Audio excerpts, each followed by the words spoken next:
Assalamualaikum. Hari ni Abang Mu nak buat ikan keli balado dengan telur dadah mayonis. Okey, luncur.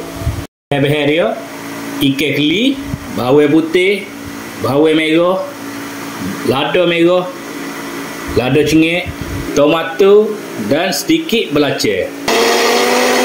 Panaskan minyak.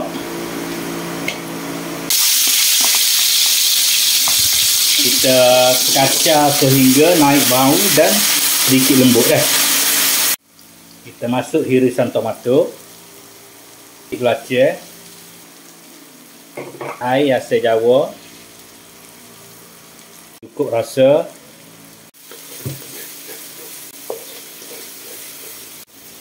siap kita punya sambal balado. Ikan dengan sedikit garam dengan sedikit kunyit. Jom kita goreng ikan. Okey, minyak panas dah. Kita goreng ikan. Kita salut dengan tepung jagung.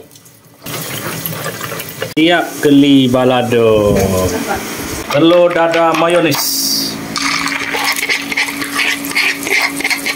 Hias-hias dia comel sikit.